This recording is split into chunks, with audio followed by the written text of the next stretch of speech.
এইদিকে সামাজিক যোগাযোগ মাধ্যমে সামনের নির্বাচন নিয়ে একটা জিনিস তুমুলে ভাইরাল হয়েছে। কোন দল কত পার্সেন্ট ভোট পাবে, কোন দল 25% ভোট পাবে আর কোন দল 75% ভোট পাবে বলে গড় নির্ণয় করা হয়েছে এবং সেটাকে জনগণের সামনে উন্মোচন করা হয়েছে। কিন্তু সর্বোপরি একটা বিষয় জানা গেছে যে সেটা নাকি ছিল মুখ খোঁচানো এবং নিজ খোঁচানো, এরকম একটা বিষয়।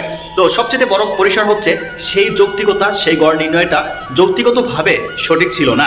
সেটা পুরোপুরি ছিল এক দল ঘিয়ামি, এক দল ঘেঁষানো, দলের সাপোর্ট টানানো এবং দলের সূত্রপাতে কথা বলা নিয়ে। ঠিক আছে, তো বিষয়বস্তু আমাদের জনগণ এখন বর্তমানে ভালোই বুঝতেছে, ভালোই জানতেছে যে কোথার পানি কোথায় ঘটতেছে। এবং সবচেয়ে বড় বিষয় হচ্ছে বাংলাদেশ প্রশাসন একটা দলকে নিয়ে কিন্তু পার্সোনালভাবে প্রোটোকল দিয়ে যাচ্ছে। বুঝতে পারছি না বিষয়টা কেমন হচ্ছে বা তারাও বা কি চাচ্ছে। ঠিক আছে, বিষয়টা আগের স্বৈরাচারী সরকারের মতোই হয়ে যাচ্ছে কিনা বা সেই ঘোলের পানি সেখানেই যাচ্ছে কিনা, বিষয়টা ভাবার বা বোঝার বিষয় আছে। কিন্তু সাধারণ জনগণ এতটা বোকা নয় যে তারা বুঝবে না কিছুই বা তাদেরকে কিছু ঘোল বুঝালি ঘোল বুঝতে হবে।